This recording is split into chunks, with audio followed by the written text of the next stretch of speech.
Hello विद्यार्थी मित्रों, आज हम विषय हिंदी कक्षा 7 इकाई 6 डॉक्टर विक्रम साराभाई के बारे में पढ़ेंगे।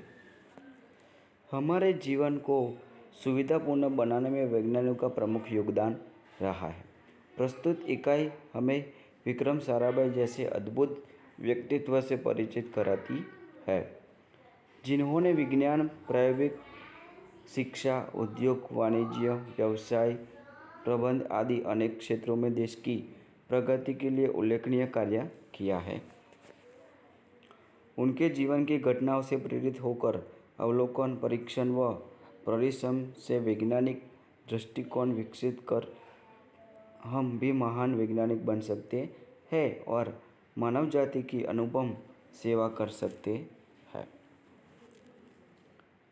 एक ऐसे महान वैज्ञानिक थे जब वे मात्र 2 साल के थे, तब गुरुदेव रविंद्रनाथ टैगोर ने भविष्यवाणी की थी कि यह बालक बड़ा होकर बहुत यशस्वी बनेगा, और उस बालक ने उनके भविष्यवाणी अपने कर्मों से सच साबित कर डाली। तो जब डॉक्टर विक्रम साराभाई जब छोटे थे, मात्र 2 साल के थे, तब उनके गुरु रविंद्रनाथ टैगोर ने भविष्यवाणी की थी कि ये बड़ा बालक है, वो बड़ा होकर यशस्वी बनेगा और नाम रोशन करेगा। और उन्होंने वही बात अपने कर्मों से खूब मेहनत करके उन्होंने वो सच कर साबित कर डाली। क्या आप जानते हैं वह कौन थे? वे थे हमारे महान वैज्ञानिक डॉक्टर विक्रम साराभाई। और कोई नहीं था, लेकिन कौन थे? हमारे डॉक्टर विक्रम साराभाई। डॉक्टर विक्रम साराभाई का जन्म 12 अगस्त सन 1919 को अहमदाबाद में हुआ था। उनका परिवार एक प्रसिद्ध उद्योगपति परिवार था। पिता का नाम अंबालाल तथा माता का नाम सरला देवी था। विक्रम साराभाई 8 भाई बहन थे। तो डॉक्टर विक्रम साराभाई का जन्म 12 अगस्त 1919 में अहमदाबाद में हुआ था। उनका परिवार एक प्रसिद्ध उद्योगपति था। पिता का नाम अंबालाल तथा माता का नाम सरला देवी था। और विक्रम साराभाई थे, वो उन भाई बहनों में 8 भाई बहन थे। बाल्यकाल से प्रतिभावान विक्रम साराभाई ने बचपन का प्रसंग उनके सफलता हासिल करके उन्हें बुलंद को दर्शाता है। और बाल्य यानी जब बचपन था उनका, तब उसके जो प्रतिभावान थी विक्रम साराभाई ने अपने बचपन का एक प्रसंग सफलता हासिल करके उन्हें बुलंद इरादे को दर्शाता है। वह जब 5-6 साल के थे तो अपने परिवार के साथ शिमला गए थे। शिमला में उनके पिता श्री अंबालाल के नाम सारी ढेरों चिट्ठियाँ आती थी, बहुत सारी चिट्ठियाँ आती थी। यह देखकर बालक विक्रम ने मन में भी इच्छा हुई कि उसके नाम में भी खूब सारे पत्र आए, और वो चिट्ठियाँ देखकर उन्होंने भी सोचा कि मेरे नाम से भी बहुत सारी चिट्ठियाँ आए। इसलिए कई लिफाफों पर अपना नाम तथा पता लिखा, और वही उन्होंने कई लिफाफों पे कागज़ थे, उन्होंने अपना नाम और पता लिखा और डाकघर में डाल दिया। फिर क्या था, उनके नाम पर भी ढेरों चिट्ठी आने लगी। पिता ने देखा तो उनके मन में बालक विक्रम के प्रति इस काम के पीछे एक उद्देश्य जानने की इच्छा हुई। असलियत में मालूम होने पर उन्हें हंसी आई, लेकिन सफलता पाने की इच्छा जानकर वो भी खुश हो गए। वह जब 8 साल के थे तो साइकिल पर विभिन्न कलाबाजी करते थे और लोगों को अचंभित करते थे। अचंभित यानी आश्चर्यचकित कर देते थे, क्योंकि अलग अलग उनके कलाबाजियों करने का शौक भी था। उन्हें साहसिक करना में प्रिय थे और वो मेहनत करके साहसिक कार्य करते थे। गणित तथा भौतिक के प्रति उनकी गहरी दिलचस्पी थी, और जो मैथ्स है और भौतिक के जो विषय है उनमें बहुत बड़ी उनको दिलचस्पी मानकर रुचि थी। उन्होंने मैट्रिक की परीक्षा सन 1934 में पास की। सन 1934 से 37 तक गुजरात कॉलेज अहमदाबाद में इंटर की पढ़ाई की। सन 1937 में इंग्लैंड चले गए। सन 1940 में कैम्ब्रिज के गणित व भौतिक में बीएससी की परीक्षा में सफलता प्राप्त की। तत्पश्चात इसके बाद द्वितीय विश्व युद्ध की शुरुआत होते ही विक्रम साराभाई भारत लौट आए। जब विश्व युद्ध द्वितीय शुरू हुआ तब वो भारत वापस आ गए। भारत में उन्होंने सर वी रामन तथा डॉक्टर होमी भाभा का सानिध्य मिला। तो डॉक्टर जो विक्रम साराभाई थे उनको दोनों का साथ मिला। कौन था? तो पहला था सर वी रामन और दूसरा था डॉक्टर होमी भाभा का साथ मिला भाभा का। वह राष्ट्रीय स्वतंत्रता आंदोलन में बड़े प्रभावित हुए।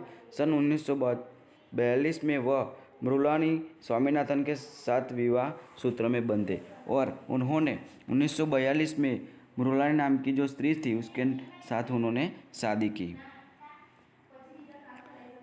उन्होंने अंतरिक्ष की गहराइयों में आने वाली रहस्यमय कॉस्मिक किरणों पर अनुसंधान करने कैम्ब्रिज विश्वविद्यालय से सन 1947 में पीएचडी की उपाधि प्राप्त की। मतलब उन्होंने 1947 में पीएचडी की उपाधि प्राप्त की यानी डिग्री ली।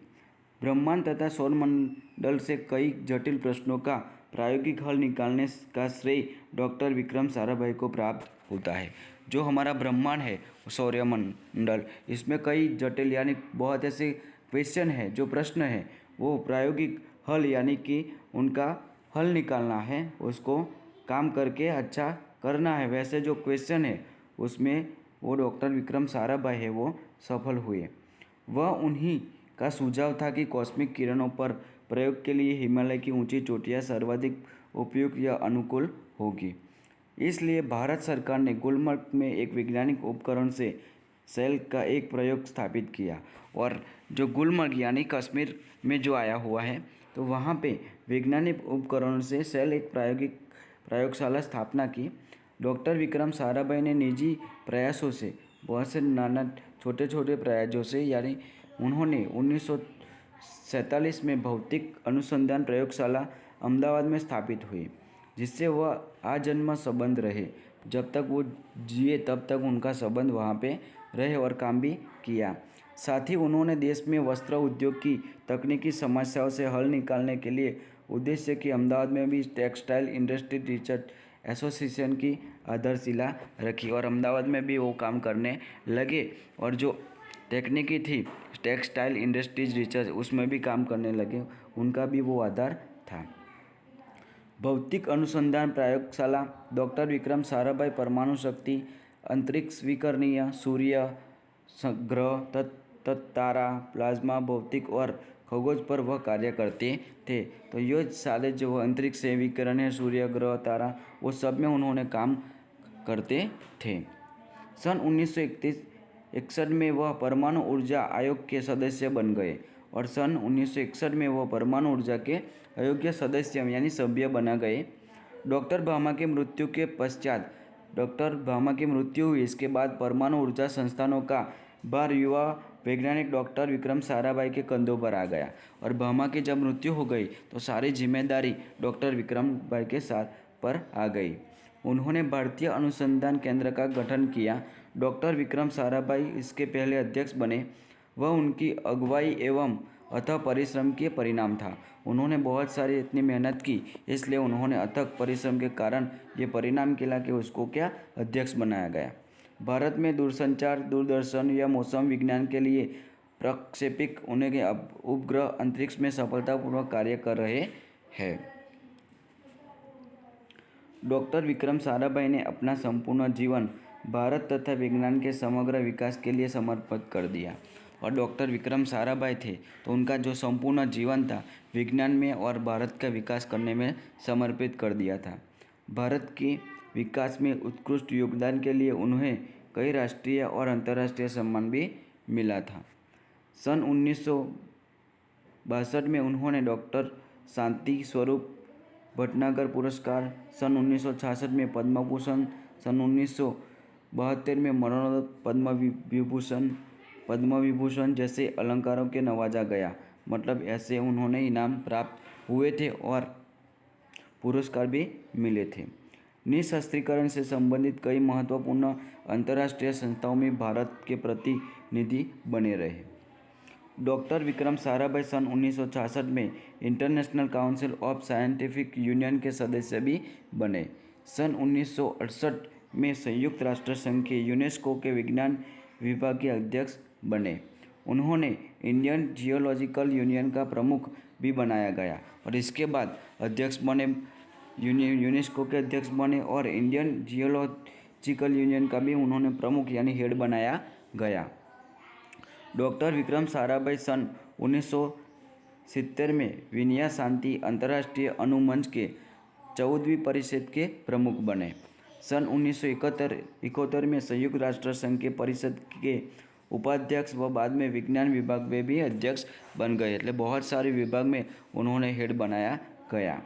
वह केवल उच्च कोटि के वैज्ञानिक नहीं थे, वो उच्च कोटि के सिर्फ वैज्ञानिक ही नहीं थे बल्कि व्यवस्थाओं के बावजूद इतने सारे व्यस्त होने के बावजूद शिक्षा व समाज के लिए पर्याप्त समय भी निकाल देते थे और शिक्षा के लिए और समाज के लिए भी वो अपना समय निकाल लेते थे। उनके ही प्रयासों से अहमदाबाद में लोक विज्ञान केंद्र एवं नेहरू विकास संस्था की भी स्थापना हुई और उनके प्रयासों उनकी मेहनत से ही अहमदाबाद में लोक विज्ञान एवं केंद्र एवं नेहरू विकास की भी स्थापना हुई थी। यहाँ वह जन सामान्य की विज्ञान के प्रति रुचि जागरूक करने के लिए कार्य करते थे और यहाँ से जन कल्याण यानी बहुत लोगों के बारे में विज्ञान के प्रति रुचि जागरूक करने के लिए कार्य करते थे। वह 21 दिसंबर 1971 की काली तारीख डॉक्टर विक्रम साराभाई को त्रिवेंद्रम के लांचिंग स्टेशन थुम्बा में कार्य निरीक्षण के लिए भेजा गया था। तो उन्होंने उनकी जो सरकार थी उन्होंने कहाँ भेजा था, उनको ने थुम्बा में कार्य करने निरीक्षण के लिए भेजा गया था। यहाँ वह एक होटल में ठहरे हुए थे और जहाँ वो उनको रुकना था वो एक होटल में विराम के लिए रुके थे।